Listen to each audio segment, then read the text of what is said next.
Hello and welcome to the Holo Herald podcast. This is episode number 18, I think.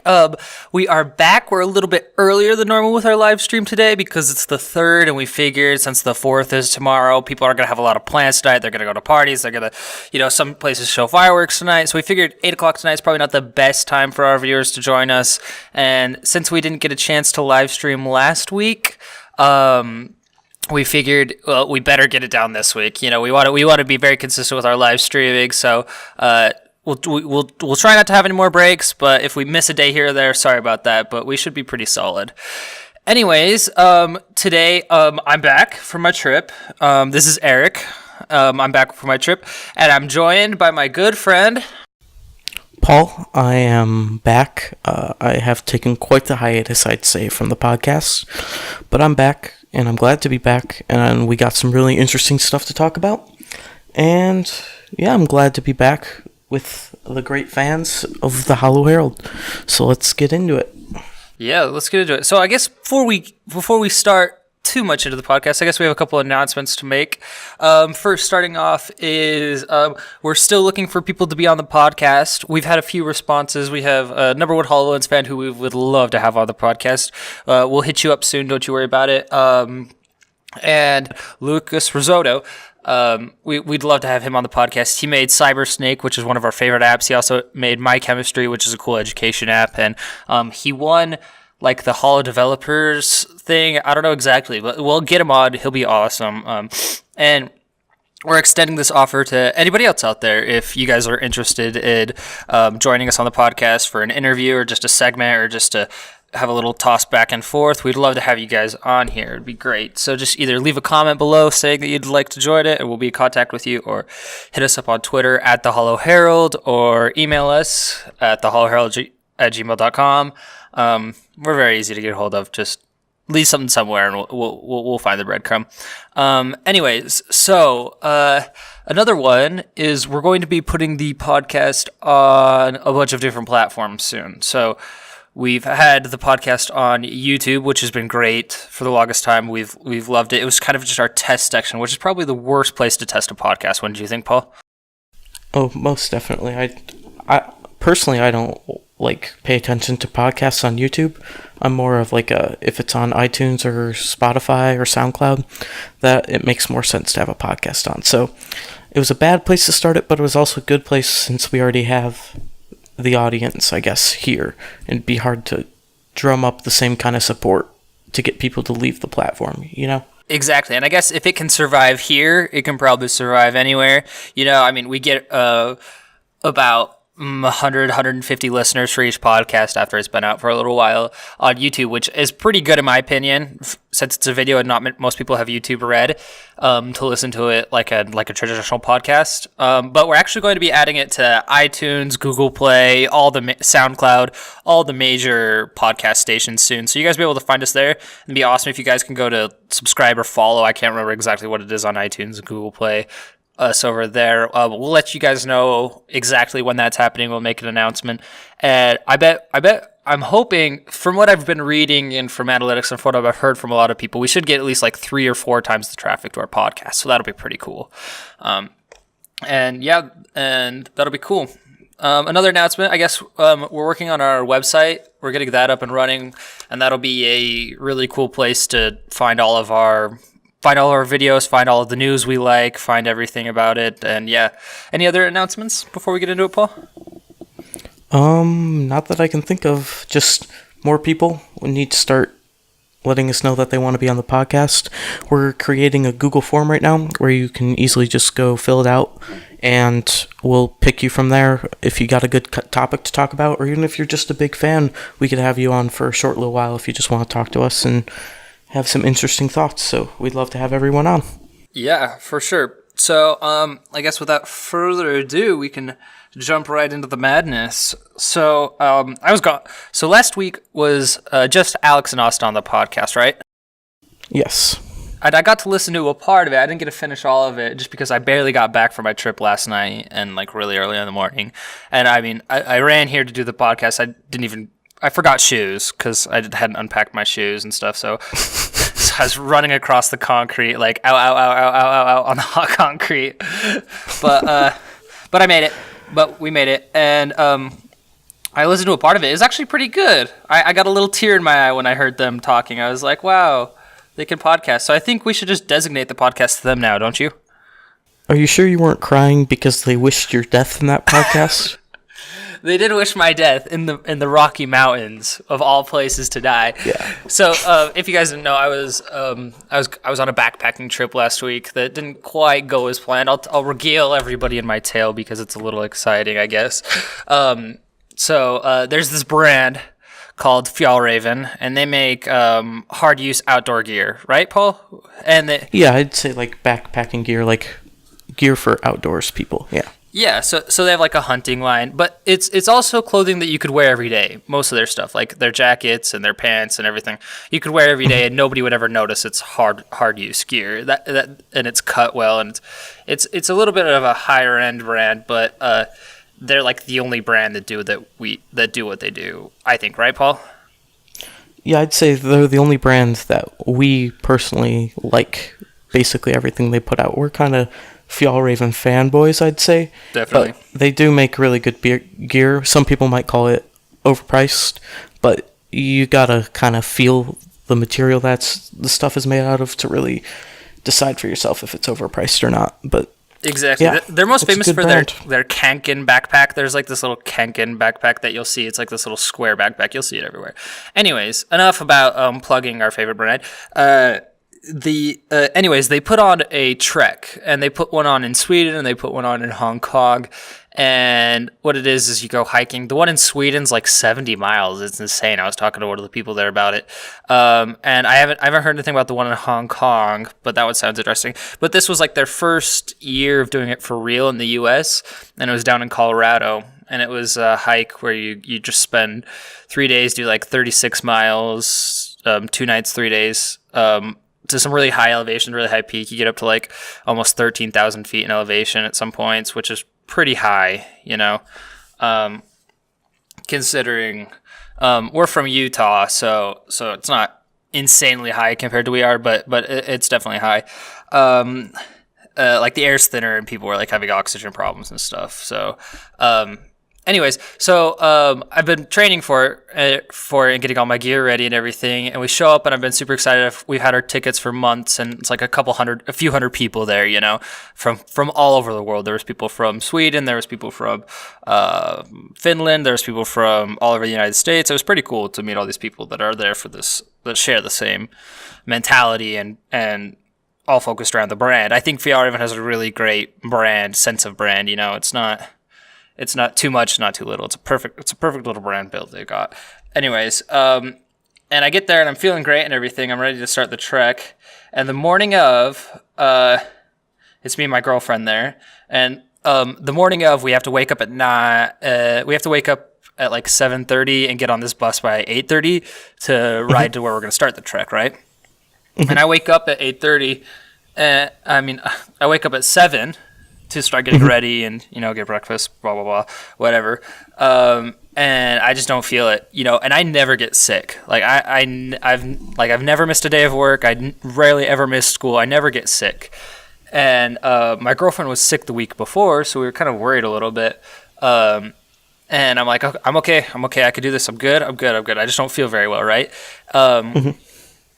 And then I start feeling like I'm gonna throw up, which is not good if you're gonna start hiking, because if you guys know, if you throw up, you lose all of your hydration and it exhausts you and stuff like that. And if you can't keep your hydration down, you're just gonna get heat stroke or you're dehydrate and die basically.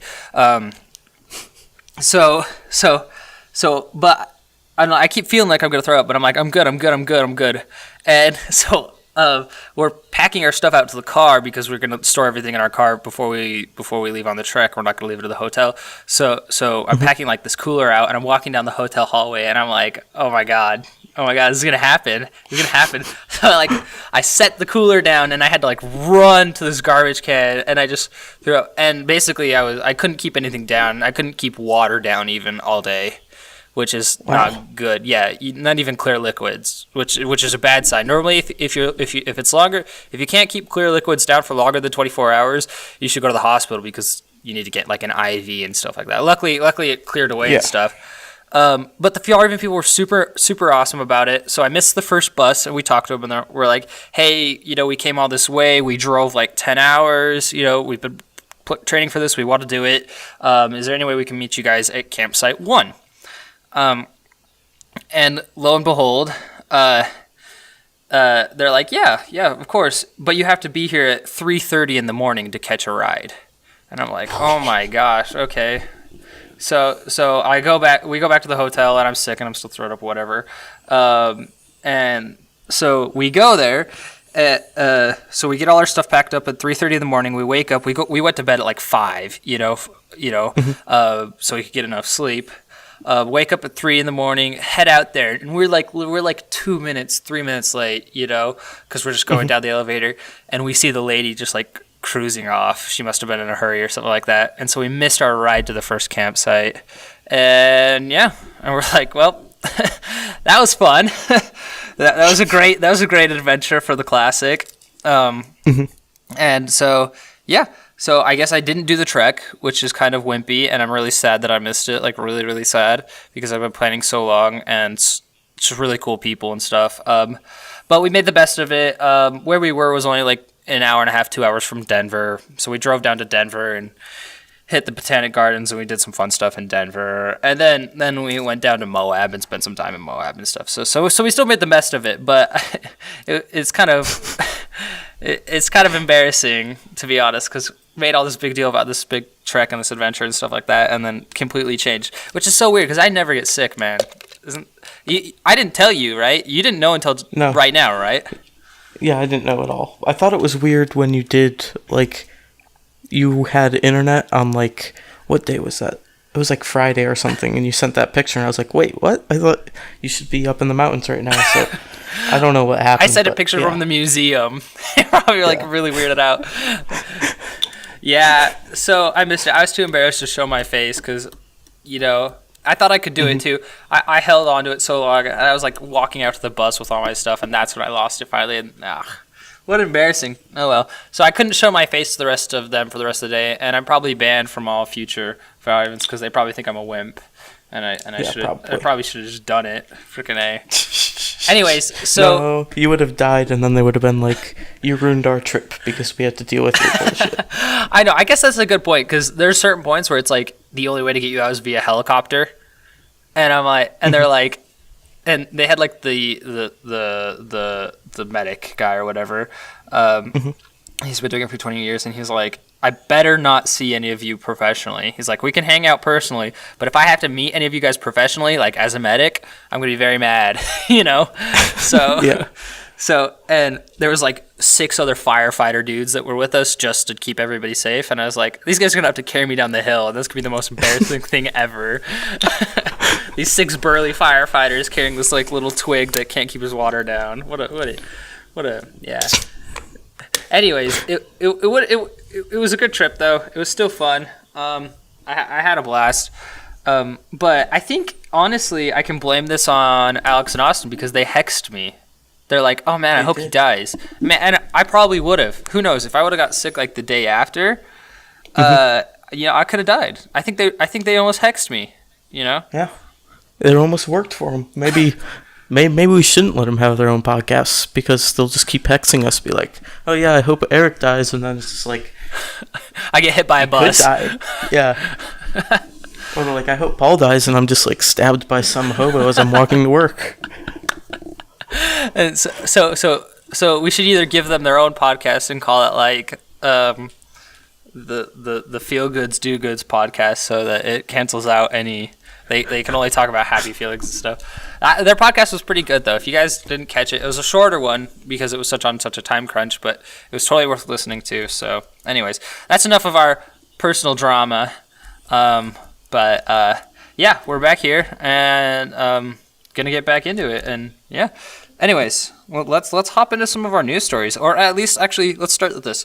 I've been gone. Like I still stayed away from my phone basically the entire 7 days, which is a long time, and I stayed off YouTube specifically, and I stayed off of Slack. I stayed off everything. Fill me in. What have I missed anything in the news world? Have I missed anything? Not really, other than there's a lot of hype being drummed up for Apple's ARKit, which kind of ties into our first kind of topic here. People are saying that it's going to be Apple versus Microsoft for the AR/MR market. Now, when I look at the ARKit, I see something. It's just like an add-on to your phone, right? Yeah. One of my biggest problems with this phone AR is the fact that to use it, you still have to pull your phone out. It's not just something that is like natural to you. You know, you have to want to have the AR technology. So it's like you're not going to walk through the store with your phone out, just using it like holding it close to your face so you can see all the AR stuff. No, like I don't know. It just doesn't make sense to me how people can be like, oh yeah, that's going to be the one that wins out, because it's like you're still going to have to pull your phone out constantly to use it. I'd rather have a pair of glasses that do the same things as the phone, but I don't have to like pull it out to use it. You know what I'm saying? Exactly. I think you're super right, and we talk about this a lot. We think it's time. At least the phone has ran its course. Don't you think? Like, we've seen everything.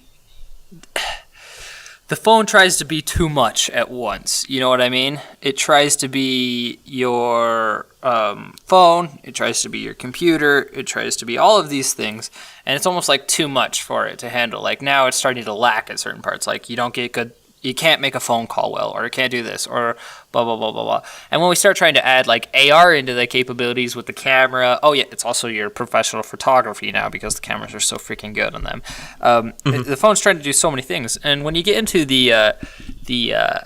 when it starts to try to break into the AR realm, I think it starts to run the risk of becoming like too much, too many things, you're going to pull out your phone for this, you're going to pull out for that. Do you think it's like a time that we started moving away from the phone, or do you think do you think this is ARKit's like way to introduce people? Okay, let me rephrase the question. Do you think that this is Apple's answer to Microsoft, or do you think this is them pushing the future of AR, or do you think this is just them people getting ready for AR and that kind of experience? I think it's more it's more them getting ready for this transition where they're like, hey, check out this new technology that we're capable of. You're still gonna have to buy a phone. Like I guess you can add it to your current phone, but in the future we're not gonna have phones. It's just gonna be we're going to make our own glasses. So I think it's more of like a transition and just selling it to their customer base, which is one of the largest in the world. So they'll definitely have that advantage for them, where everyone already has their devices in their pocket. Now the challenge is just getting them to buy AR kits, which, do you know what the pricing on those is going to be? Because I know it's going to be Apple pricing, but I'm not sure if it's going to be like affordable Apple pricing or like just astronomical, like we're Apple and we can charge this much because we know you're dumb enough to pay for it. So from what I understand, ARKit, the platform, is built into all pre-existing like iPhone 6s and iPhone stuff. So I don't think, unless they're planning on adding like a separate, like an occipital, the occipital drive or whatever it is, the occipital glasses. Unless they're planning on releasing something like that, which I don't think they've done, I don't think they have to even release any hardware. I don't think it'll even cost anything. I think it's just going to be automatically added to your phone. Interesting. But yeah, actually, that does make sense. That's just going to be added to your phone. But then it's just going to be this gimmick, right? The fact that it's not, I don't know. I just feel like it has to be something outside of the phone for it not to be just seen as a gimmick. Because how often, I'm trying to think of something that I would compare this to. Like, what's something gimmicky that was added to a device afterwards that where at first people were like, "Oh, this is awesome, this is awesome," but then no one ends up using it. Like Siri. The Sony. What was that Sony Connect? It was like Connect, Sony Move, or something like that. Do you remember that? For the PlayStation, it was the PlayStation Move or something like that. Where it was like the Connect before we had a Connect. And everybody thought that was like the future. Everybody's like, this is the gaming future. And so a bunch of people got them, and then nobody used it ever, and nobody developed any games for it ever and stuff like that. Do you remember that? Yeah, I'm trying to think of the name of it. Yeah, it was basically a Wii knockoff. A little better, though, because the tracking of your hands was better, I guess. PlayStation Move. Let's try that. See. Yeah, it's the PlayStation Move. You were right. Yeah, okay. So it's basically motion controllers for the PlayStation if no one knows what they are. There's even one before that. There was the PlayStation camera thing. Yeah, it was a Kinect competitor as well. Basically, PlayStation is just has so much money that they try and do everything, and they don't do as well as they might hope sometimes. But I guess the point is that I'm kind of bringing up PlayStation Eye. Yeah. Okay, yeah. The PlayStation Eye was like a webcam you would add to it, but then they also tried to add like games and stuff into it. I don't know. Anyways, sorry. We're getting a little bit off topic. Anyways, you're right. It's a technology that everybody thought was going to be awesome, but then it just kind of became a gimmick, like a toy. It became like a toy rather than a technology. And I think if it's like an app on your phone that you have to open up and like actually use and pull up, that's just, for me, it's almost a bridge too far for the technology, in the fact that why would anyone do that if they already pulled their phone out? Why not just use the apps on your phone and not have to pull up your phone, load up this AR app, and then use it around your house? Like, you're just going to be like, oh, look what my phone can do to people, but you're not going to use it in your daily life, you know? Mm-hmm. The biggest thing pushing it right now, if you just Google ARKit, everything that comes up is Pokemon Go, which, on my opinion, was a very gimmicky idea, which saw great success but did not hold much longevity for people. And I think if they're trying to sell ARKit with Pokemon Go, I think you're going to say the same thing with ARKit. You know, it's going to fall prey to the same idea, where everybody's going to be like, whoa, AR so cool, this is the best thing ever, and then boom, drop off, like massive drop off, like with Pokemon Go. Do you remember that? Do you see that potentially happening? Maybe. Well, yeah, I can, but it also depends. What is Apple's ARKit going to be able to do? You know, it's pretty insane. Have you seen any of the demo videos of it? Yeah, it's like cool, but how much of that stuff are you be like, oh, I feel like opening this up and not using the normal functionality of my phone, but using this kit now, you know? Yeah, okay, yeah. Like, what purpose is it actually going to serve for people? And so right now, I guess I kind of see it as the exact same as Windows Holographic, which just came out for Windows 10, you know? Like, they have it out there. How many people have used it? Not a lot, because what does it do? Not a lot. Like, it just allows you to play around with holograms and stuff, like, which is really, really cool. But it's just, people got to start developing for these things and creating real apps for them. Like the HoloLens, you'd love to see a use in it. Yeah, I think the HoloLens does a good job of that because they started with businesses. But Apple's just like, oh yeah, it's going to be on all your phones, you know? Yeah, so as far as the technology behind ARKit, it's pretty impressive and phenomenal. I mean, I'm watching some of the object placement and the object tracking is phenomenal. I mean, it's almost as good as HoloLens, I would say, what I'm seeing for the tracking. I mean, this guy's just putting, you know, I'll just link this video, actually. I'll just drop this in the chat for everybody. Let's see. I hate ads, dude. I hate ads so much. Okay. Yeah. Okay. All right. Go to 1 minute 7 seconds in this. So this link will be dropped in the chat. This is just a hands-on with ARKit, like a very simple one, because I've seen some pretty complex stuff, but this is a little bit more of a a simple one. There you go. I just dropped it in the chat for everybody. Go ahead to about like 1 minute, if you guys like. Hey, GVYUU. Sorry, I've been ignoring the chat. Welcome to the stream. Yeah, welcome to the first live cast. Apple are off to a good stop. Apple got a few million users on ground. Yeah, exactly. Exactly what Paul was saying, that Apple already has so many users that it's like it's an interesting platform to test it out on, whereas HoloLens and whereas Microsoft and everybody, they've been trying to build a user base. Apple already starts out with their user base. Mm-hmm. Are you looking at that video? Yeah, I am. So like, he puts a cup of tea on the table, and granted, it looks amazing. Like the resolution of the, we'll say hologram, but we all know it will. Okay, I'll just say hologram. Like, it looks like really high resolution and stuff. But again, right now it just is in this gimmicky phase where it's just like, oh yeah, I can put a lamp in my room. Like, so. What's that gonna do for me? And there's some game apps for it, but you're exactly right. It feels, there's something that feels toyish about it, like the Wii. Do you remember when the Wii first came out? Everybody was like, "Oh, the Wii! This is the future of gaming. This is the future of everything." But then it became a toy. It became something that everybody had, like ARKit. Everybody has it, and people break it out at a party every once in a while to play with somebody, or kids enjoy it.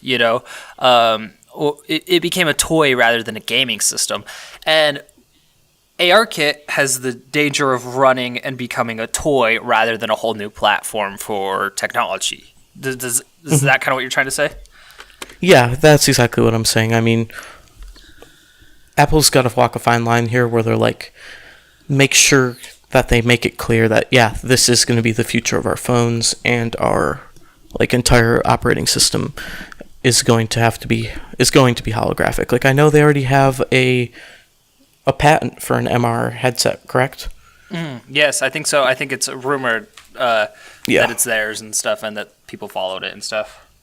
Mm-hmm. So, I'll be interested to see that, and I'll be interested to watch this ARKit and see how it develops, and see if they can't sell it correctly to us, where people are like, oh yeah, I'll totally trade in my phone once they come out with a headset for this, Mm-hmm. Yes, exactly. It's very interesting right now to actually see the recommended on these videos on YouTube. It is pretty interesting, like top 10. Which was weird is, did you see how many when ARKit videos, I posted a lot of them on Slack. Did you see how many of them were trending on YouTube even though they only had a few thousand views? Mm-hmm. And it's because, like, they have the tagging, and when that was, like, announced, it drummed up a lot of hype. Like, that's one thing Apple is great at doing, is drumming up hype for their stuff. Exactly. And what it was funny to see is all like their apps that were very like showcasey. Their showcase apps were all stuff that's been on the HoloLens since like day 2. Like measuring things with ARKit. It's like we've had that on HoloLens for so long. Granted, it hasn't been built into your phone. There's give and takes to both, but it'll be interesting to see it. Sadly, I don't think we know anybody that has an iPhone, so we don't have the capability to test any of it, which is the real tragedy of it all. What do you think people's reactions are going to be to the AR overall, longevity-wise? Do you think this leads into a better place, or do you think this kind of tapers it off into a toy? What do you say is the most possible outcome? I think it's a better place, because I think people will see the convenience of it. Like, you don't have to pull a phone out. It's kind of always there whenever you need it. Like with the HoloLens, you just bloom to have your device in front of you, or I don't know how Apple will do it, but obviously it's going to have to be a hand gesture or something, and it will just always be like this assistant right by your side, different than your phone in the fact that you don't have to pull it out of your pocket. It's just there. So you're like, you're in a foreign country, let's say, and you have one of those translator apps, and you look at a sign, you're like, I wonder what that says, and you say like, okay Google, what does that say? Or my phone just turned on. Or you say like, Siri, what does that say? Yeah, exactly. And that could do it. Do you think I'm gonna see if I can find that patent right now, actually. I'm kind of curious to see Apple AR patent. They have a patent drone. Wow, what? Patently Apple. Augmented reality. Oh, wow, they've had... Okay, January 31st. Apple granted augmented reality patent based on technology acquired from Meteo. It's weird to see what patents companies acquire. It's really weird. Well, they're called patent trolls.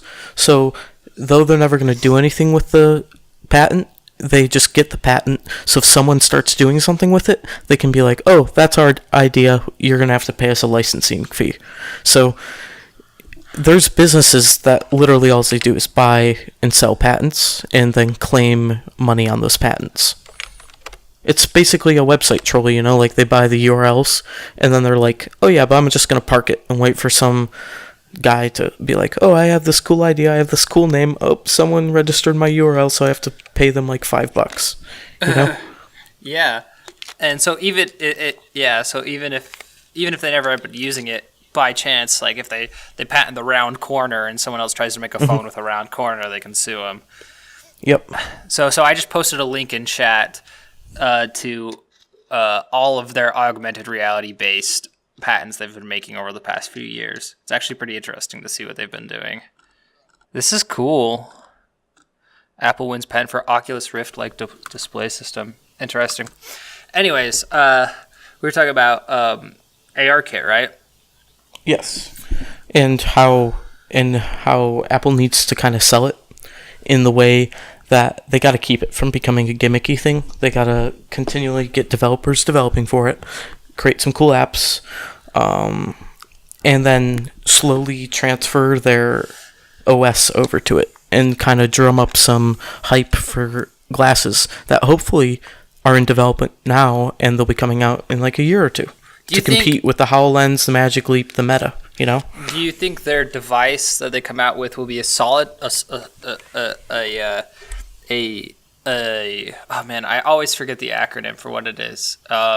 It's like there's like a heads-up holograms, or there's the two different types of AR. There's the ones that are on like a screen in front of you, like the developer kit, and then there's like the HoloLens style. Do you think they're going to release a kit with their phone where you just put your phone in and use it like that, or do you think they're going to make a whole entire different glasses like the HoloLens or Magic Leap to compete with them? I think they're going to go right after HoloLens and Magic Leap, just because that's much more useful, I'd say. And Apple, when it comes down to it, they're a phone company. I mean, yeah, they have laptops, but their top selling item, all their revenue comes from phones. So for them to be like, oh no, you have to look at a display in front of your face. People aren't like, I don't know if that really fits what Apple is, you know? I think it's going to be a pair of glasses and they're going to look beautiful. Like, you know how Apple is great at designing stuff. Oh, yeah. Yeah, they're going to look beautiful, and I hope they come out soon. So, GVYUU is saying something interesting. He says, yes, HoloLens based, but iPhone as the power unit. So, why do you think would be the possibility of that? Why not just have it as an all-in-one device on your head? Or if you need a power pack, you could still have an iPhone battery, but you don't need the iPhone screen, because I'm not going to use the iPhone screen. I would rather use the glasses. I think the glasses are much easier to use. Like, the phone, I think people are going to kind of start seeing is going to become a hindrance to their experience. Interesting. That he does make a very good point there. Like, because they're not going to want to kill the, they're not going to want to kill the phone, you know, outright. Because I mean, it's iPhone. iPhone basically made Apple what it is. Well, you know, modern day Apple is made off of the iPhone, and so they're not going to want to kill that right out. So, interesting. I've heard rumors of Magic Leap having a power pack too, of sorts, where it's either an external battery pack, or a powerhouse pack that you wear separately. What are your thoughts on a device like that? I think, like, if that's what we have to deal with to experience the technology, then I'm okay with that. They just got to make it look good. Like, if it's thin and I can throw it in a backpack real quick, awesome. If I can, like, put it on my belt, awesome. I don't know if I'd want it like we already have our phones in our pockets. I guess it could exist in the pocket, but I don't know. It's just got to have proper execution, you know? One of the things that does make the HoloLens, like, bulky like it is the fact that it has to have an onboard battery. So they could make much better looking glasses if they just use the phone or a battery pack, you know? What do you think's more they important? Can be much thinner. I think at this point, looks. Okay. Because, okay, so HoloLens is for work, so it doesn't have to look good. But the Apple one isn't going to be for work. Apple's never been about enterprise solutions. It's going to be... What am I trying to say here? Apple's going to try and make it look beautiful and make it look like something, oh, I want to leave the house with that on my head, you know? Mm-hmm. So they're definitely going to go for looks over battery. Like, just having... You have to have no cords hanging off of you, you know? Yeah, you're okay. Yeah, no cords. Interesting. I would have thought that they. Yeah, because it's an interesting compromise to make. It's like better glasses, or better looking, more comfortable glasses, or having a cable down. There's drawbacks to both.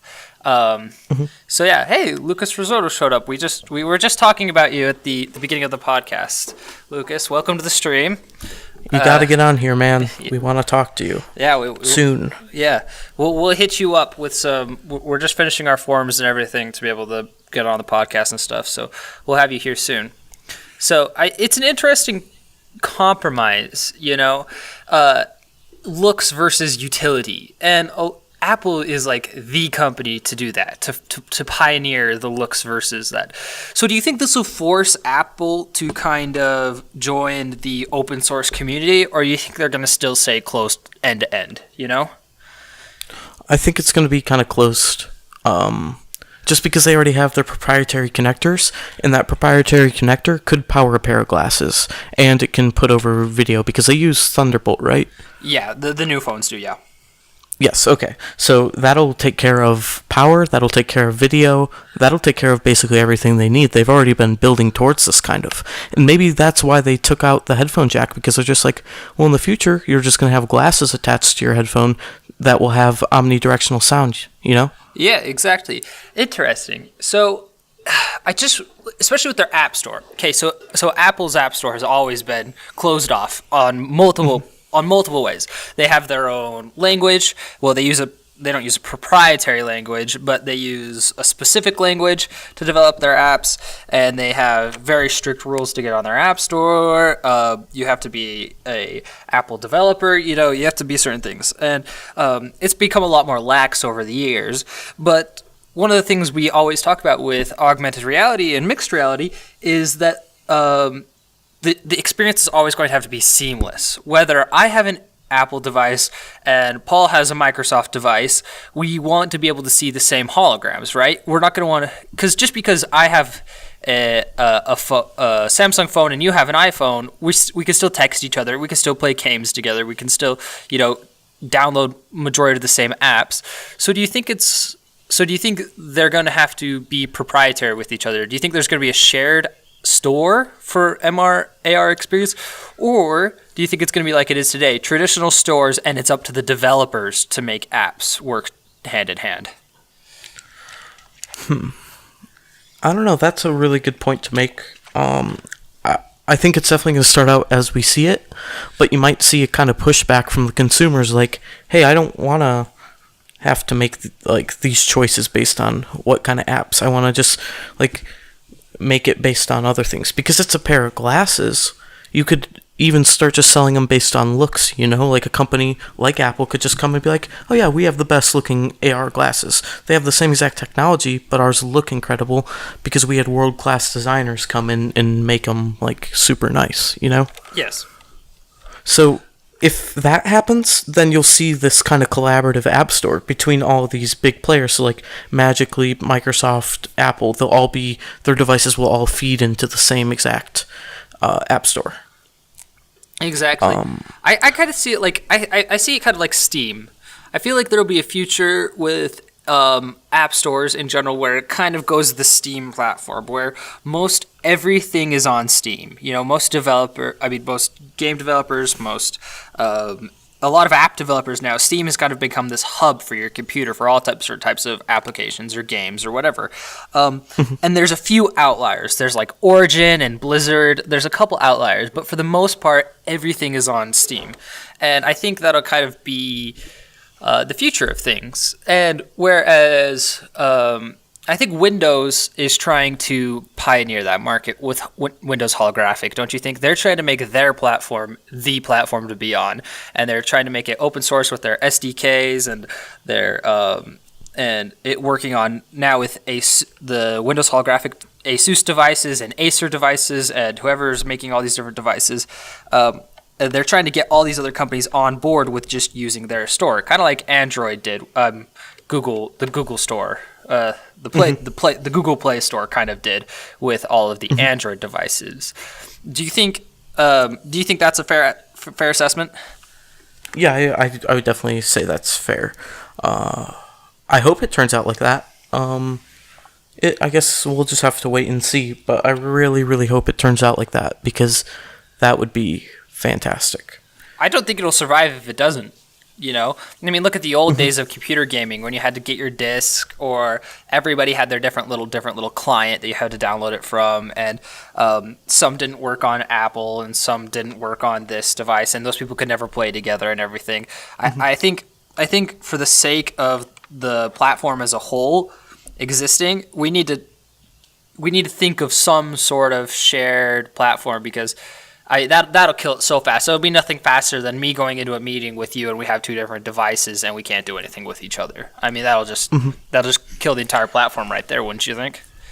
Yeah, and that's why we should really be happy that Microsoft is kind of leading the charge here, because Microsoft is all about that collaboration, like making their operating system compatible with all kinds of file types and everything, basically. Like, they're all about like that collaborative environment where it's like, oh yeah, it doesn't matter what kind of computer you have, it's still going to be able to work with ours.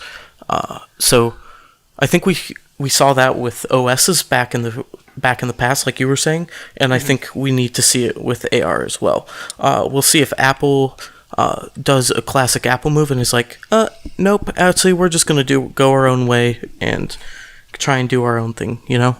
Yeah. Which is a risk, but it'll be interesting. That's definitely, you know, in all honesty, that's probably the most likely route they take. I mean, Apple's always been about their closed system end to end, and they've always been about their proprietary things. And I mean, yeah, it's definitely that's definitely the way it's probably going to go. So I have what's one of our other topics? I'll bring up that later. What I was going to talk about. Okay. Another cool one was there was a recently a demo of the Acer headset that Microsoft has allowed to be released, has licensed out, that developer kit, and it's two people. One is wearing the Acer developer kit, like the basically VR glasses, and the other is wearing a HoloLens.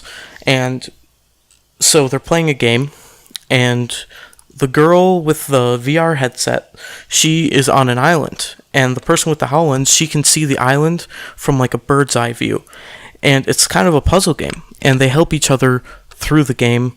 Well, particularly the woman wearing the HoloLens, she's collecting hints for the girl who's actually running through the map. So I kind of want to talk about, what do you think about that? Like, did you watch the video, right? It's this kind of collaborative gaming experience where it's like, you remember the Spec Ops mission in Call of Duty Modern Warfare 2? Of course I do. Where one guy was in the AC-130, the other guy was on the ground. Yeah, it was like the best one. It was the best one by far. Of any Spec Ops mission ever, or basically of any Call of Duty level, that was like the level. Yeah, and that, I think, is really cool to see that they're already doing with the HoloLens. It's like you have this collaborative gaming experience, and it's two different devices. Like, one lady's wearing the HoloLens, the other is wearing the holographic developer kit, you know? And it's just kind of amazing to see what are the possibilities of this. It's not even just in gaming. I mean, before the podcast, we were talking about some of the, like, real-world uses for this. Do you want to go over some of those? Yeah, so for for I just posted the link in the chat for anybody that's watching, and we'll have the link down below. You guys can go ahead and either pause this or and go and watch that and come back, or just go and watch that while we're talking. Probably just go watch that while we're talking and mute that video because it's more visual than anything else. The girls. What surprised me about the video, I'll talk about the video first a little bit. What surprised me about the video is how seamless it was. Do you think it's going to be that seamless for us? Like, let's say we just wanted to whip that up right now, or do you think this is kind of a showcase of it? Do you think it's already ready? It's definitely a showcase. I'm not sure how seamless it's going to be. Like, obviously, like, both of them already had the game loaded. They already had the devices on their head. Like, they had it well prepared before this event started. But I can't see it being too hard. The devices just connect on the same, like, they ad hoc in. They're just on the same network. It's no different than playing like a LAN game, you know? Yeah, and one's just run on your computer too. So I mean that it's like just connecting two computers. So I'm really excited for it. So some of the possibilities we saw is Paul showed me the video and I was like, well, this doesn't make much sense to me. What are people going to use this for? You know, I didn't see it right away. You know, I didn't see the possibilities right away. But then we brainstormed a couple ideas, and one of the ideas was, Paul had a really great one, is for military application. Let's say you have a drone and you have foot soldiers. So you have your foot soldiers on the ground and you have your drone flying in the air. And the drone is flying around, and meanwhile the guy flying the drone is marking points on a map. He's marking bad guys, he's marking points of interest, he's marking good locations, blah blah blah, whatever he happens to be marking. And then the foot soldiers down below are wearing a HoloLens-esque device, or whatever it happens to be. They're wearing their HoloLens device, and those points of location are automatically popping up on his HoloLens. That's a perfect application of this closed-off Windows. This Acer device working hand in hand with the HoloLens device, right, Paul? Yeah, it's definitely a great application, because on a drone you don't need like what the HoloLens does. Like you can have these VR headsets doing that, but when you're out in active combat, you're gonna want as much view as possible. And if you can, like, I was thinking probably the ODG glasses would be best for this. They're a little more rugged looking, and like, I haven't ever felt a pair, but I would imagine they are more rugged because this company has been doing military stuff for years. ODG's been around for a really long time, doing stuff in fighter jets and stuff like that. Mm-hmm. So I think this is definitely something that we could see in the future, where it's just like this kind of super soldier type thing that's supported by this robotic drone, and some guy sitting in Nevada saying like, oh, well, watch out for that corner, it's a blind corner, let me get around and see if I can't see a guy before we put like a person in front of maybe the harm's way, you know? Yeah, and so it'd be like a heads-up display, like for an actual, so like Ghost Recon had this exact thing, the video game back in the day. Ghost Recon Advanced Warfighter had Advanced Warfighter 2 had this exact concept. You controlled your drone, so you'd get your drone, your UAV. At the times there weren't really drones like that. You'd fly your little UAV up above the bad guys, and it would mark all the bad guys in red. And then you would go back to the view of your soldier, and all the guys that it was watching were being tracked in red, so you could see them through walls and stuff like that. I mean, could you see how useful that would be to a soldier? I mean, imagine you could see all of the enemies on the battlefield from the air, all lit up perfectly for you, like little red triangles on them. I mean, we're really starting to see that future all kind of come to play that we've been seeing in video games and sci-fi and movies for quite a while. And a lot of it is focused around this shared experience, which you don't really think about when you're playing the video game, or you don't think about that. But now to actually see it, it's actually really exciting to see this shared experience and this working of multiple different VR, AR, MR, whatever it happens to be, working all together to create a cool experience. And it translates to a lot more than just military, wouldn't you think?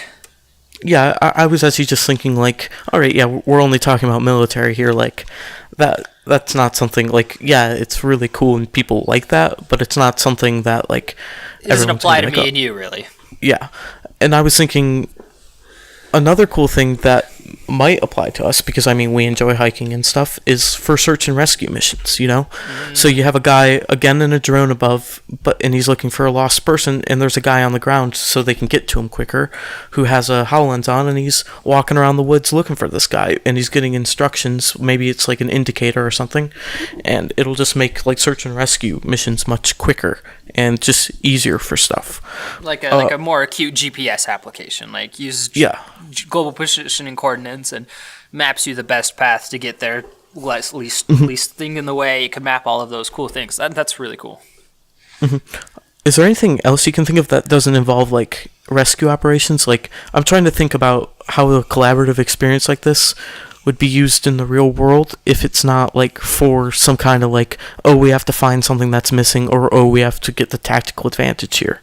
That's a good question. I wonder if any of our listeners have any ideas after seeing this. So if you guys have any ideas, leave them down below. Let's brainstorm for half a second though. So gaming, there's endless possibilities. This could be really fun for a lot of gaming. But as far as like something we would use day to day,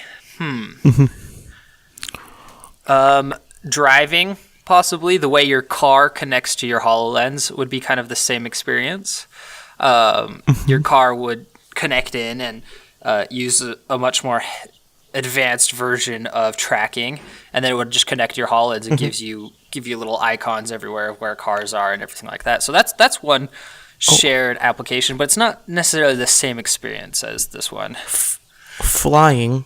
So you know how we just did the Holo Flight app preview. So imagine if a air traffic controller had that, and he could point out, like he just points out specific airplanes, and the relevant pilot, he's wearing a HoloLens, or the windscreen to his airplane is literally like it's an MR device, like everything's out in front of him, and he can actually see the relative positions of these planes, so we get in fewer and fewer air collisions, which sadly still happen. Actually, probably too often. But you still have this like ultimate tracking, you know, where planes know where each other are and they can keep their distance. And I can see that being used in air traffic controlling, which would make the skies a much safer place. You could even pick out drones, probably like consumer drones. I know those are a big problem around airports and things like that. Like, I forget what the rule is now. It's like 6 miles. You're not allowed. Yeah, 6 miles within an airport. And I know you're running into problems with that because you bought a drone, right? Or you got a drone for Christmas the other year? Yeah, we got a drone. And we can't really fly it very often because basically everywhere in town is within 6 miles of the airport where we live. So to go out is, you have to go out quite a ways. But, I mean, they could make a lot more lax rules if they had exact tracking of all of the drones and everything in real time, and a drone's so tiny that a plane would never know, you know, if they could see it. But if there was a big red triangle around it saying, hey, there's a drone right there, you probably wouldn't hit it, you know. So there's so many applications. I mean, this is just like 5 minutes of us brainstorming. So it's really cool to showcase these features, and what's really cool is to see Microsoft pushing this collaboration so much, because we've been very curious what their angle is with these Windows holographic devices, you know. And I think go ahead. This is kind of really. I think it's just kind of really cool how they're kind of selling it. They're like, yeah, it's a AR device, but it could also be used as like this VR device, and it can be easily used in collaboration with our Microsoft HoloLens. So not everyone on your team has to have a HoloLens, because the person wearing the HoloLens can either have their view augmented by those people, or they can augment the view for training classes or anything like that. It's really cool, actually, to think of how they're doing it. Yeah, and just the gaming possibilities are endless. You know, I can't wait to see some. You know, we try to stay away from gaming on just on our channel and our content in general. We try to stay away from, you know, because gaming causes a lot of. It's like talking about gaming is like talking about politics. You know, everybody has their 2 cents, and the other 2 cents is wrong. And a lot of people don't think MR is for gaming or will be for gaming. And whereas we agree that's not the main purpose and that's not going to be the main focus, especially at the beginning, more and more I keep seeing potential for gaming with MR, don't you? Yeah, and if it's not just like pure MR experiences, it's this someone's wearing a VR headset and the other person's wearing an MR headset, and they see like, so you know how you were playing that game a little while ago, like the purely collaborative one where you're running a spaceship and everyone has their own roles. Exactly.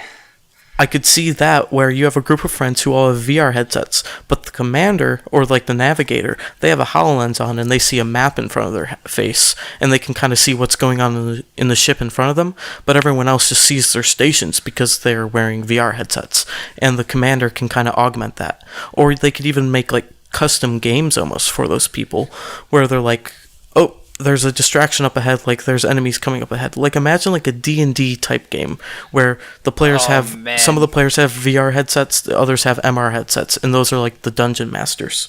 That's genius actually. Like have one person has like the dungeon master has like a HoloLens and everybody else has this VR thing. Exactly what I was thinking. The whole time I was thinking this, I was like, it would be so cool to run a choose your own adventure, but the dungeon master would be controlling your adventure, you know? As you're going through the VR, I see the whole entire map and I see it all laid out, and I could just like click and change a wall, or I could drop a bad guy right there, and then you'd actually have to fight it like a Skyrim style.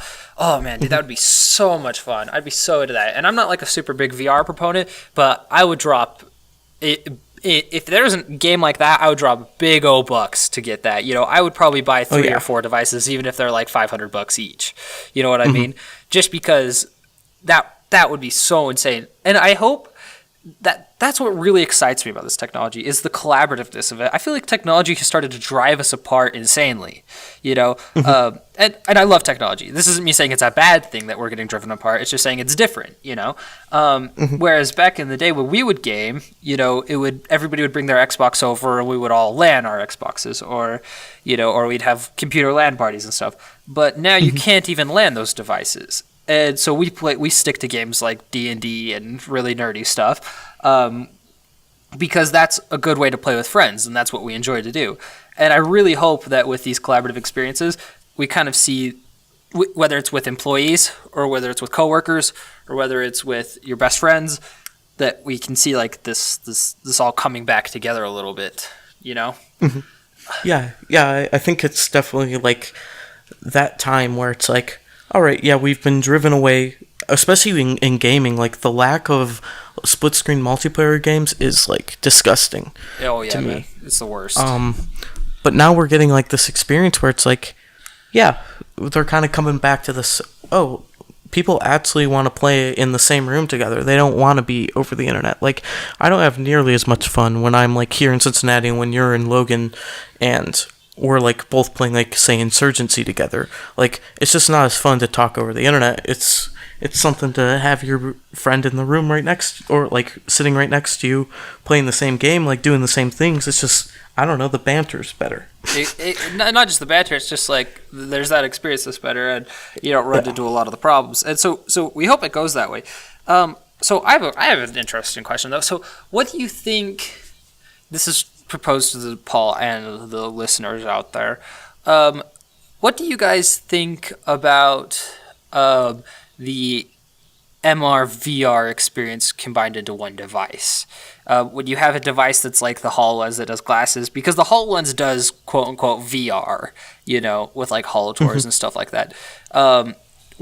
Do you guys think we're going to see VR and MR stay separate for quite a while? Or do you think within the next couple of generations here, we're going to be seeing one consolidated device to do both? I think it's going to be one consolidated device to do both. Something I'm waiting to see what the Magic Leap does, but if its FOV is big enough, it's already there, you know? Like, that step going from VR to MR, it's not far at all, especially for an MR device to do it. For a VR device to do it, it's much harder because they use that screen and they're kind of closed off. But an MR device, once its FOV gets up there, like, you can kiss any distinction goodbye between the two, you know? Yeah. Hold on. Looks awesome. Okay. Sorry, I missed some of the comments. I was just replying to one of them. Yeah, no, I think you're exactly right. Because when I first tried the VR Holo Tours app, that's one of the first, I think that's one of like the only apps that does VR like that. I was really extremely impressed. because I've tried Oculus and I've tried those other things, and it's definitely not to those capabilities. Definitely not there. But it's almost that good enough experience is like, why would I buy two devices when I can have both? You know what I mean? So I think it'll be interesting to see. I think it'll be interesting to see. So do you see us getting one of these Windows holographic devices? I'd be willing to purchase one. Or even multiple, especially if we can get if that collaborative game comes out on the store. I'd say we have to get one, because that'll make not only a great video, but it'll just be super fun to play with friends, like that, just this like puzzle solving game where one person gets all the hints and the others have to kind of solve the puzzles. Like imagine like a Fragments level game that worked like that. Oh, what if like Fragments, like someone was playing what's the AI's name that helps you out? Oh, I forget. But yeah, like they're running the control center. Hamish. Yeah. So yeah. One person's running like the Hamish control center and keeping data for you, and the other person's walking through the scene right there. And like the VR guy could actually control the scene while you're right there. That would be pretty cool. That would be pretty intense. I'm just curious. I'm really excited to see users' reactions to these Windows holographic, because this is honestly the first thing we've seen from them, like whether it's recordings or whether it's a use test.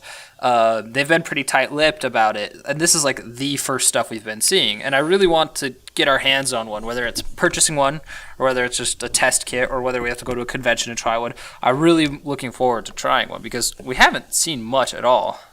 GV, wait. Well, yeah. You go ahead. Yeah, I was gonna say, I say it's definitely worth getting, and whether that be just on its own or in conjunction with like a Meta or something, or because we've been talking about getting another like MR device, and these aren't so expensive that we're like, oh yeah, one and done kind of deal. It could be like we get one and then like a month later we get the other, Exactly. And what's cool is later this year the new controllers are going to be released with the MR devices. So, and those will be cool. Those controllers will be cool, which is not necessarily where we want to see Microsoft take its technology, but I mean, we're open to it, right? Yeah, we're definitely open to it. I don't want to see it, but I know a lot of our viewers do say like, "Oh, this would be so much better if it had a controller." Like I think we get that comment on almost every video nowadays, Yes. And it's just like, do you really want that? I don't know. If we're talking about a cordless device, you don't want controllers because you still want to be interacting with the world around you. Like, if you're grocery shopping, you don't want to have to put down your controller to go pick up a can of soup. Everybody has like a belt with like this little clip where you clip the controllers on. No, I think we both agree, and I think most of our viewers will agree once we explain it to them. With controllers, it kind of defeats the purpose of this mixed reality, We want the glasses to be so seamless you forget they're there, and if you keep having to whip up controllers, I can do it. But for more heavy work and use cases, I could see controllers being quite useful, especially so programmers don't have to come in and program whole hand gestures and do all of that. Quickly, they can just run in, throw something up on the controller, and you could have controls and stuff like that. So for a work perspective, it makes sense, but for as far as everyday perspective, I don't think it's the angle. And they haven't really announced much. They showed that little like 5-second clip, and that's all we've seen of the controllers. Are those controllers in that one video? No, they're not. I believe the one girl is holding an Xbox One controller. It does look like an from what it looks like. Yeah. Interesting. So I'm going to pull it up. Yep. She's definitely got an Xbox controller. Interesting. Maybe they're just not to the point where they're usable yet, or like functional enough to be like, oh yeah, we definitely want to do a demo with these. Because they rarely even use the clicker still, and the clicker is actually really useful for the HoloLens if you're doing like precise work kind of stuff. Yes. Or if you're going to be using the HoloLens for a while. Yeah. Yeah. Oh, yeah. The clicker's awesome, but you never see anybody use it, not in demos or anything like that. We rarely use the clicker for anything. Sadly, the clicker's great. It just kind of you forget about it. It's like an extra device. You just throw on the HoloLens and you start going, and you're like, oh, the clicker. If we're going to be using the HoloLens for quite a while, the clicker becomes very handy, so you don't have to hold your hand up in front of your face. But I don't know. We don't use the clicker very much. Man, I was just watching this video again, man. It's really cool. Yeah, it's actually like incredible to watch. I don't know, like it's blowing my mind how cool it is. Like that's the kind of experience I want, you know? Do you think this technology is moving too fast? How do you mean? I feel like it might outpace itself. I feel like VR kind of outpaced itself a little bit. It was going really, really, really slow for a really long time, and then it all hit at once, and then it was like, blah, blah, blah, blah. It was just like this overwhelming amount of stuff. Do you think this is like a very good, natural paced progression of AR, MR, very healthy for consumers and developers and everything like that? Or do you think it's like too fast for like the developers are having too much fun and they're going too fast for consumers? Or what do you think? Do you think consumers should be in on this kind of this progression, or they should be there once all this progression stopped and we're ready to release something? So do you mean like how some people still have like this dated VR? Like they're still like, oh yeah, I do VR on my phone, but it's so dated compared to what the actual devices can do.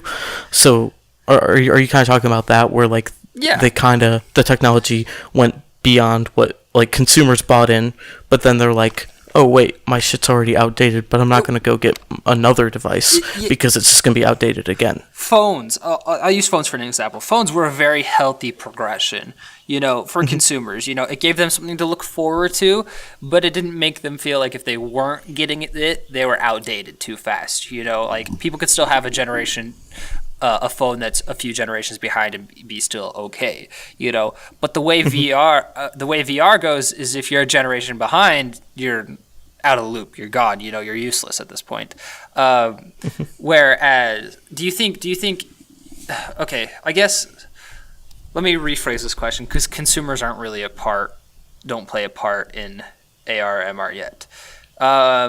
When do you think is a healthy time to introduce consumers into this market? Well, Apple's just about to do it right now. I guess that's a good point. So do you think that's an appropriate move by them? Yes, because of the way they're doing it. I mean, it's just basically going to be a software update for Apple, you know? Okay.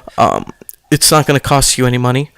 And I think Microsoft did a good job of it too by being like, here's Windows Holographic. We're going to release devices, but you don't have to buy the device to experience what we're doing, Mm-hmm. So they're both kind of doing that good job of slowly reeling people in.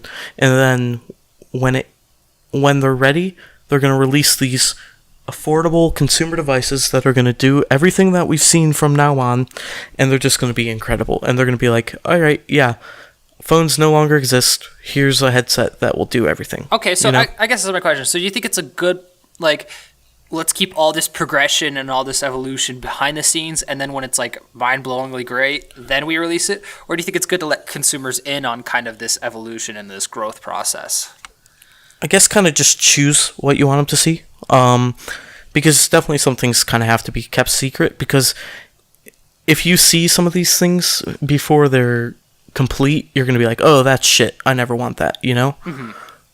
And then you're kind of like giving people a bad taste in their mouth. So it's good that they're just doing these things that are already finished. Like, oh yeah, here you can place a couple holograms around your room. Like, that's good, because that's not going to really improve at all. Like, I mean, maybe the type of holograms will improve, but the actual act of just putting the hologram in your room, not going to change. Mm. So it's like introducing people to these core concepts, but not overwhelming this. Because since we're part of the community, like, and our lives basically, we just spend all day looking at MR stuff and looking at not just HoloLens specific stuff, but just MR, AR in general. I mean, we see how fast it goes. I mean, we're coming up on our year anniversary very, very soon.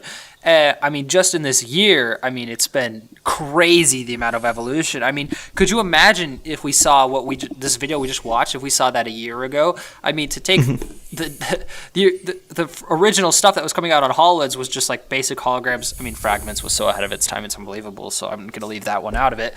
But, when they showed like Minecraft at E3 last year, could you imagine if they showed Minecraft mixed with this, where there's like a god version creating everything? You know what I mean?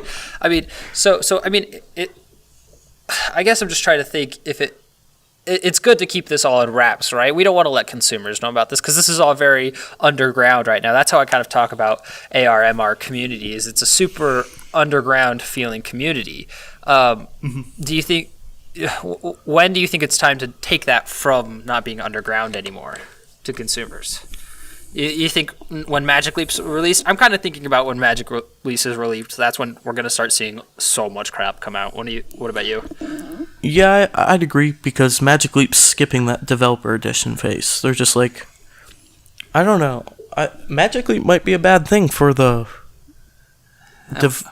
technology as a whole, just because they might release too quickly, But they're also doing a good job of keeping everything secret, and they'll only release once they have a good product, Mm-hmm, yeah. I wonder if I just don't want, because a lot of the reason really cool technologies get killed is because consumers are not ready for it. I think it kind of happened a little bit with VR, and I think it happened a lot with 3D printing. Like a lot with 3D printing. But because you don't hear anything about 3D printing anymore, but it was like all the rage for like our senior year in high school, basically, and a little bit after. So like 2014, 2015, it was like all the rage. And now you don't hear anything about 3D printing anymore. I wish it was still all the rage, And I think it's because consumers weren't ready yet, And so I really hope that doesn't happen to AR/MR. What are some steps that we can take to avoid that happening to AR/MR? Just, I guess, slow it down and slowly give people the experience, like what Apple's doing, what Microsoft is doing. Like, those two are killing it, and I think it's going to pay off for them in the future. They're definitely going to be the industry leaders. It's going to be like, I'd like it to be Microsoft, then Apple, but I think it's going to be Apple number one, Microsoft number two, and then let all the rest fight for third place, Mm-hmm. Which is, I know people put a lot of stock. People put a lot of stock in Magic Leap, but at this point, like, is anyone outside of this community going to know what Magic Leap is when it comes out? No. Probably not. No. But they're going to know the Microsoft HoloLens, and they're going to know that Apple has a device that does it, Exactly. It's like Meta. Like, poor Meta. Like, they're doing such cool things. They're kind of like the first to do this with the Meta 1, and they were being such a cool startup. To be a startup and accomplish what they've accomplished is really impressive, actually. But sadly, it's just they're going to get swept away, with the heat, because they don't have billions of dollars to dump into this. But I don't know. I think we have an obligation as creators, not us creators, but people creating the devices. They have an obligation as to not kill it for the whole, like to play friendly, instead of just trying to be the first one to get the device out, or trying to be this and trying to beat everybody and do this. I hope that people kind of forget about corporate crap for a little bit and just try to push the technology forward. Do you think there's a possibility of that at all? No. But because they have stockholders. They're all publicly traded companies, so. In the long run, it would work out better for everybody, though. Yeah, but stockholders don't understand that. They just want to see short-term returns. Dang it. I find it interesting that GVYUU says Magic Leaps has to go next year because big players are catching up. What are they catching up to, necessarily? Like, they don't have much to catch up to. I mean, they can all go their own way. The big players, I just don't understand saying, like, by catching up, because I think, in my opinion, Magic Leap is behind. Yeah, definitely. I'll agree with you, Paul. We haven't seen anything from Magic Leap to prove anything, but they have hardcore fans. They have extremely hardcore fans, which is weird to me. I don't know. I mean, GVYU has been in the community as long as we have, though. He's been commenting since some of our very, very first videos a year ago. Commented on our first podcast and stuff. So, I mean, he's been in the game as long as we have. So, that's a really good question. I hope he caught it. If you missed the question, Paul, GVYUU, Paul asked, what is there to catch up on? What has Magic Leap done that everybody else has to catch up on? And I'm going to guess he's going to say the light field. The light field stuff. I can't remember the exact word for it right now. The light field display. Yeah. Yeah, the light field display. From that one company, Avigent or whatever. Avgant, yeah. Yeah. Or Avigent, yeah. We should probably learn how to say that correctly. They have that, and HoloLens is rumored that they're going to do that for the next device. I mean, it makes sense. So yeah, I'm curious. And is there any Magic Leap drama? I'm going to Google real quick. We can cut this out of the final version. This will be our Magic Leap section of the podcast, per usual. Well, he cannot Magic Leap. Let's go to news. Ronnie Abbevitz, launch is not far away. From Miami Herald. Not quite as cool as the Holo Herald, but we'll see. Ronnie Abbevitz.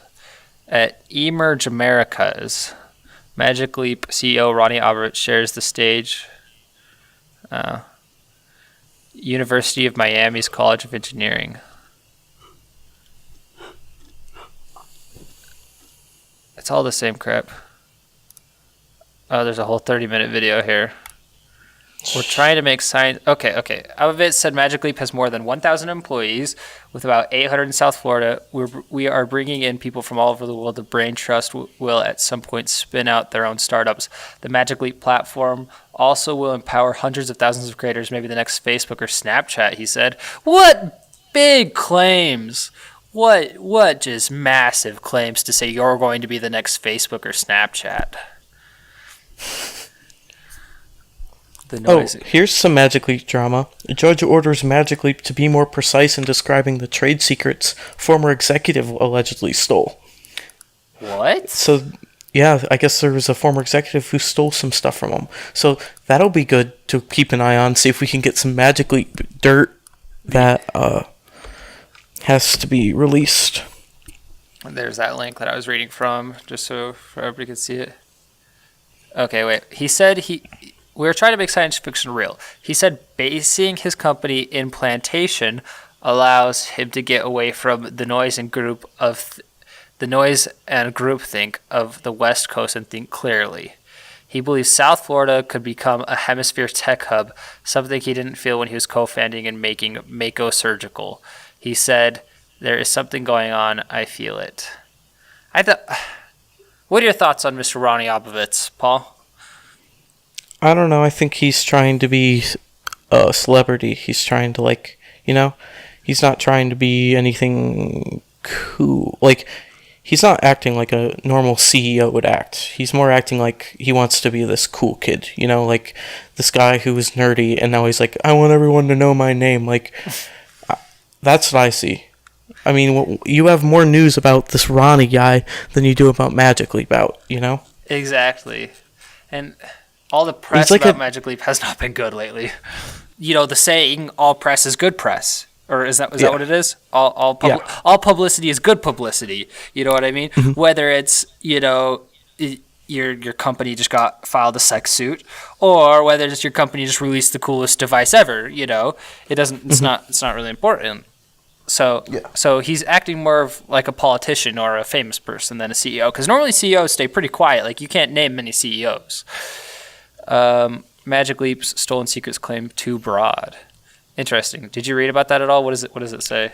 I just saw the headline. Maybe. Well, I don't know exactly what it says. All I know is some executive, he left the company, and I guess he stole some secrets. But this is actually a really big problem. So they claim they were trade secrets. So that means they're protected by. They're not protected by anything. They didn't have to divulge them to anyone. To get them protected. It's just as a matter of doing business. That's how that's their secret to doing business, to doing well in business. So the judge is asking them to be more specific with exactly what did this guy steal from you. And trade secrets they're very precise in what they are. So if it's a customer list, a client list, it's that. Or if it's something that makes their device better than everyone else's, it's that. So it'll be interesting to see. Those won't be public. Whatever is said won't be public. But it will be interesting to see if they can get this guy to give them some money for the stolen trade secrets. It's not going to be a criminal violation. It's just going to be like he owes them a lot of money if they win. That's funny. It'll be interesting what happens. Hopefully, we might, following that, we might find some other little tidbits of information. I feel like we're the Magic Leap detectives. Wait, did GVYU respond? He did not. No, I don't think we might not get a response. Oh, here we go. Magic Leap have 3-year ahead lead on Lightfield, but the big question: can they get the tech into the mobile device? What? So yeah, he brings up the Lightfield thing as well. Okay. That we were just talking about, and this Avagant team, like they've got that going for them, but I don't know. It doesn't take long to catch up. Playing catch up is way, way quicker than creating something. And especially in tech, a 3-year lead, that really isn't much, because I guarantee there's a reason it's a 3-year lead. Probably because they might have started on that technology too early, and so now the other people's technology is to the point where they can catch up in 3 months. That's a danger you risk with this with the tech world. But Magic Leap does have, and I'll give GVYU some credit here, is they have the buzz, they have the rumors, they have the publicity. They have the fact. Do you think the lack of information helps them or hinders them? The lack of the privacy, their privacy, is that helpful to them or does that hinder them? Well, with people like you and I, it hinders them, but I think as we can see from the community, it's definitely helping them a lot. I mean, people can't wait to see what they put out. And for me, it's kind of like when they do finally put something out, if it doesn't blow my mind, I'm just going to be like, that's what all this bullshit was for? Oh, yeah, you're sorry. So interesting. I just pulled up a Business Insider article. Apple is now the leader in technology that could... This is what we started out, so we're going to ache back way to the beginning of the podcast. But Apple is now the leader in the technology that could replace the smartphone, but it doesn't have a vision yet. I think that kind of sums up what you were saying, what you were trying to say. Does it a little bit? I'll post this in the chat before it right there. So reading through it says, judging by crowd reactions to the cavernous auditorium where Apple addressed its developer community on Monday, the most exciting thing Apple revealed was a new iPad or a fully loaded iMac, but a wonky set of developer tools called ARKit. Wasn't, my bad. It was ARKit. The AR stands for augmented reality. Augmented reality. Interesting. He says there's no winner yet. Still techno. It's interesting to me that he says is now the leader of the technology. I definitely don't think they're the leader. Me neither, but I think he's just going off of peer numbers, which, yeah, they're going to be the leader because everyone who has an iPhone is going to have it. Yeah, that's a very good point. every consumer do those numbers count? If you do numbers like that, does that count? Like if they just release an app on all of the iPhones that does something, can they then say they're the leader in that app? Just because? Yes. Really? They have the most downloads because unless they're not going to release usage statistics on it. That's confidential business information. They could release usage information, but when Facebook said, "Oh, we have 2 billion users now." Now, how many of those people actually visit the site every day or even every month? Interesting. Yeah. So they have those raw numbers, but they don't have it. Yeah. Oh, there's more sex discrimination lawsuits on Magic Leap. No, on Magic Leap. Oh, on Magic Leap. Wow. So old Ronnie is a sexist. Yeah, their boy culture. Oh, did you see the Uber founder step down? Yeah, I did. That happened that happened quite a while ago. The day I started, work. What do you think about that? Oh, what do you think of the future of Uber? Yeah, because you got the guy that's getting all the bad press out, and I heard he was a real asshole to work with. And they do need someone who's a better business mind now to really turn the company into what it needs to be. Because usually the people that start these apps, they're not I don't know. I think could still be in the leadership of the company, but they definitely shouldn't be CEOs. You know, like you don't need a creative CEO. You need a creative you need an analytical CEO, in my opinion. I think the best companies in the world are run by analytical CEOs, like Tim Cook at Apple.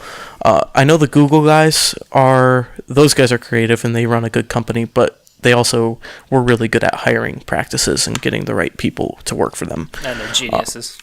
Yeah, it'll just be interesting to see who they pick as their next CEO, but I think it could be very good for them. Let's hope they pick it would be hilarious if they picked the former CEO of Yahoo and they just tanked the company. But that would be insane. So I think what's weird is I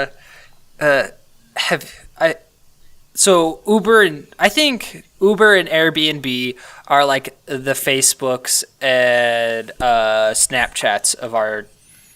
I guess they all kind of came around at the same time, but I think Uber and Airbnb, they are like the startup. Oh, okay, sorry, I remember what I was going to say. I think Uber and Airbnb are like the Microsoft and Apple of our generation, wouldn't you say? Yeah, most definitely. Like they're going to be around forever, and they're just at the forefront of. I don't know, they're the two biggest corporations that no one knows about. I guess you'd say, or everyone knows about. I don't know how to say it, but yeah, I'd agree. The two biggest startups that everyone knows about. Yeah, that's how I'll say it. Yeah, exactly. Airbnb is I think Airbnb is the perfect startup in my mind. You never hear anything bad about them. Their app only just works perfectly, and people always have good things to say about Airbnb and everything. They don't have any problems with running their stuff in states. They don't have any problems with their CEOs saying racist stuff. They don't have anything like this, but everybody uses their app and they're worth so much, and they kind of came around. It's interesting to watch the comparisons because Uber and Airbnb are very, very, very similar in what they do. They've kind of created this share mentality of they've kind of created this share mentality and disrupted huge markets. People say they're a market disruptor. I think Uber and Airbnb are one of the only two that are actually considered market disruptors because they've had such an impact on it. And it's interesting to draw the comparisons between these two companies. But what do you think? Do you think they have standing ground? Do you think they'll be here forever? Apple, like Microsoft? Definitely, but I can tell you if Uber doesn't get the self-driving car market under wraps, Google's just going to come in with Waymo and just destroy them. So I know they were working on it, but their top engineer for their self-driving car stuff just left, and Google probably snatched him up immediately. And I just don't know. If Uber can't become a self-driving car company, they're going to die. They're going to fizzle out. Yeah, interesting. So Tuck Silver just came in and said Airbnb's been very controversial here. Okay, so I wonder where the controversy comes from, because I do read the bad press that Airbnb sometimes gets, but that's not because of the company. It's more because of the people who use the app, which they can't be held accountable for because it's different from Uber, where Uber they're actually contractors working for Uber, so it's Uber's name. But with Airbnb, it's just people putting up their apartments and stuff. It's not people contracting out the stuff. They're not paid to be on Airbnb. They're paid if their house is there. So I just used Airbnb for the first time. So I've recently last year, a couple years ago, I used Uber for the first time. Phenomenal. Uber's incredible. It's mind-blowingly perfect. I use it every day. Isn't it incredible? Yeah, it works seamlessly. You're just oh, I need a ride. You wait outside for you don't even have to wait outside. It texts you when your ride has arrived, and you can track your driver. It's just great. Have you used Airbnb before? No, I haven't used it, but I think I might use it. I'm going to Pittsburgh next weekend, and I think I'm going to use it then. It's great, dude. So this weekend when we were traveling, there was a, it's a really, really busy weekend especially for Moab area and that kind of stuff right now. Basically everywhere's crazy because the 4-day weekend for most people. So all the hotels were booked up. So last minute we wanted to get one. So we got this Airbnb. It was like the most hippie Airbnb. It was off grid. They had their own well. They had their own solar panel, all this land and stuff. And you just rented a room. And I signed up right there. I got the Airbnb. It went perfect. It's all handled through the app. Phenomenal, man. I can't believe I haven't seen this in more industries, to be honest. You know, this kind of. I feel like there's so many other industries that could benefit from this kind of easy mentality. Let's see. Tuck Silver got back to us. The lack of oversight and lack of regulations has left both tenants and guests in difficult situations. As for Uber, it's essentially a pyramid scheme for investors. The drivers are poorly paid and often lose money in the long term. And that's true. I know there's been a lot of studies that have been put out where a guy tried to live purely off of Uber, doing 40 hours a week, and he made about $4 an hour. So, yeah, it's terrible, and they do have all of their drivers fooled, but that doesn't defeat how, like, the app's good. It's a good idea. How good it is for consumers. You know, that's the reason it works so well for consumers, sadly, is because it has to cut out of the employees a little bit. But I mean, it's not like they're forcing employees to work for them, you know? Yeah. It's people's choices to work for them. Yeah, like my Uber driver this morning to work, I was talking to him and he was like, "Oh yeah, I have 2 college degrees. I'm just doing this because I can't see myself in an office." And I was just sitting there like, "What?" He was up since 5 a.m. and I was his first ride of the morning at 7:30. So he spent 2.5 hours to make $10. I mean, that's his fault. I mean, it's not Uber's fault. It's ultimately a choice to work for these companies. I mean, where's the gun? And there's no contract. Especially these guys. He was a disabled veteran. He had 2 college degrees. I mean, any company would hire him because the government would pay you to hire him because he's a veteran, you know? Mm-hmm. And what's really interesting is with Uber, unlike other companies, you don't have to work hours. You don't have to do all of this stuff. It's very much your choice to work for them, which is very interesting. You know, you don't really see that. This is one of the first companies where it's like, just work at your own free will. We'll pay you. You know, you just do something for us and we'll pay you. It's very interesting, but it's had a lot of problems in a lot of states. You know, Uber. So Airbnb, I have not heard much drama about besides, you know, the occasional... In the States. I know internationally it gets a lot of flack. Interesting. That is true. So in the States, it works quite well. And I know internationally there's a lot of, like, hotel regulations and a lot of different stuff like that. So, I don't know. It's very interesting. But Uber gets a lot of flack here in the United States for everything, which is interesting. So let's see. Let's read some of these other comments. Don't have Uber in South Ireland. That's interesting. Would be lucky to get a taxi after 6 p.m. It's great for consumers and just terrible for the employees, like any sweatshop, really. So true. As far as I can tell, it's a sweatshop for the Western world. Yay?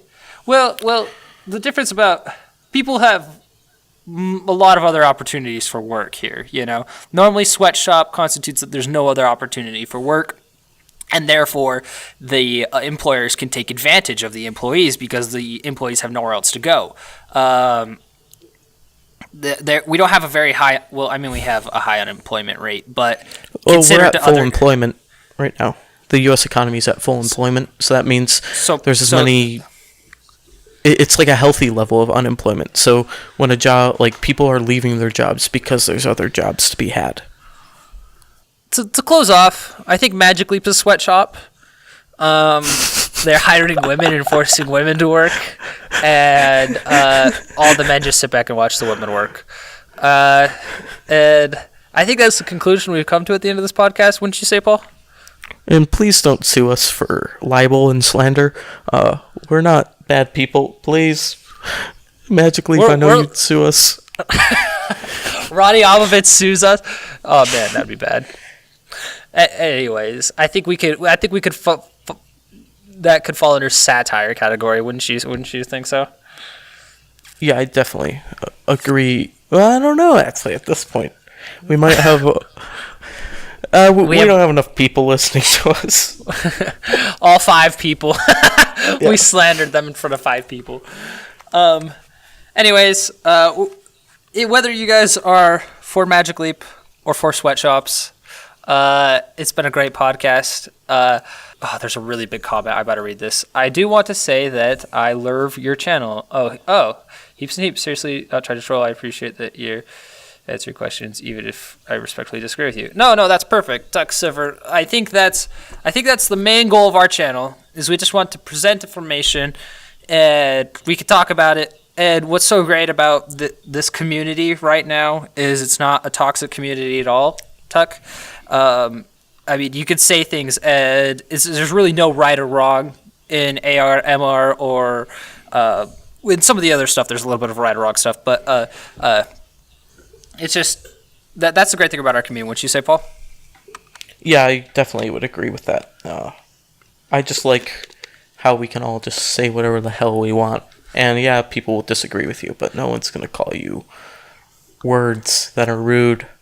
And so I like that. And I'm glad that everyone feels comfortable with disagreeing with us, because we don't know anything, really. We're just up here talking. Yeah, seriously. We just blab away, and we hope people will listen to us. Yeah.